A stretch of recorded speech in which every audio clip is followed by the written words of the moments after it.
Good morning. This is Father Stephen Kelly from St. John's Church in Detroit. We're continuing our series of daily morning meditations where we generally look at one or another of the lessons that are assigned for morning or evening prayer, what is known as the Daily Office Lectionary. And we're continuing our way through these great stories about Jesus' resurrection appearances. All this week, we looked at a couple from Matthew and Luke, and the last couple of days from St. John's Gospel, and we're going to continue today by looking at that lesson that's assigned for evening prayer tonight from St. John's Gospel, chapter 21, beginning at verse number 15.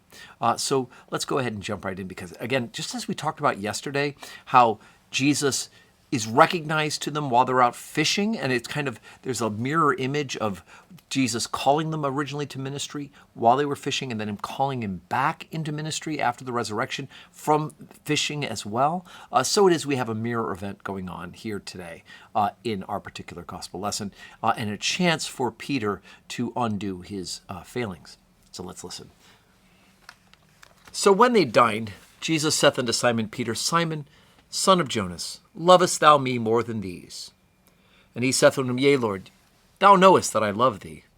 He saith unto him, Feed my lambs. He saith unto him again a second time, Simon, son of Jonas, lovest thou me? He saith unto him, Yea, Lord, thou knowest that I love thee. He saith unto him, Feed my sheep. He saith unto him a third time, Simon, son of Jonas, lovest thou me? Peter was grieved because he said unto him the third time, Lovest thou me?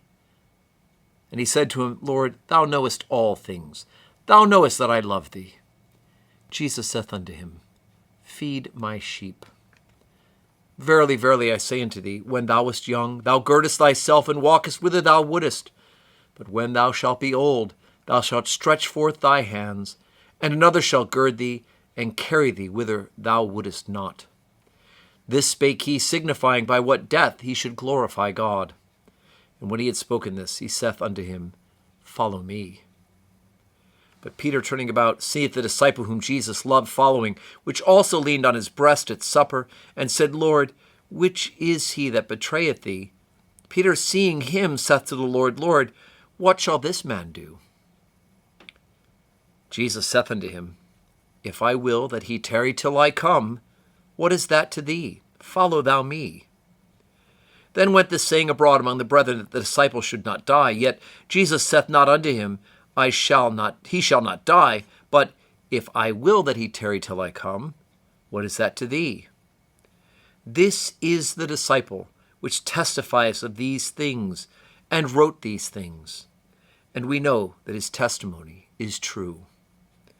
And there are also many things which Jesus did, the which, if that should be written every one, I suppose that even the world itself could not contain the books that should be written. Amen. So we've come to the end of John's account of the gospel. So what is it I'm talking about, this mirror image thing? Oh, well, just as we had initially the apostles were called from fishing into following Jesus and becoming his apostles, his disciples, and then we had them being called back into ministry while they've gone out of fishing, right? Here we have Peter having the opportunity to affirm 3 times that he loves Jesus. Now, what is he doing? Well, Jesus is actually giving him an opportunity to undo the 3 times that he betrayed him, right? If you remember that just a couple of weeks ago when we were talking about on Palm Sunday and that week that Jesus says, oh, I'll never, never betray thee. And of course, as we heard in the Passion Gospels, he does in fact deny knowing who Jesus is. And he betrays him in that sense. So here's Jesus giving him the opportunity to reaffirm his love for him, to undo 3 times what he did 3 times in denying he knows him. And, of course, the admonition to feed my sheep. And of course, we do know that historically, in fact, John the Baptist is the only apostle who did not suffer martyrdom, but he did die, obviously. Jesus has not come back yet. But also, we do know from this reading of how Peter does die, when we know that he's going to die, and we know how he's going to die, and historically we know that he has died by being crucified. So he actually was girded to a cross in the same way that Jesus was as well, with the exception that he was crucified upside down. That, and of course, he really felt that he was not worthy to die, even the most indignity of a death that Jesus did. And so he was crucified upside down on the hill where St. Peter's Basilica is now built. And his remains are under the high altar there. So, folks, the resurrection appearances of John. How wonderful is that?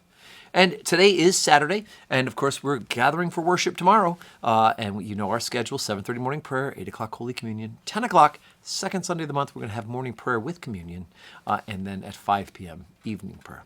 And I do hope that you will join us for the glory and the joy of worship together, and to receive the Blessed Sacrament. May God bless you with a wonderful Sunday. Oh, I'm sorry, Saturday.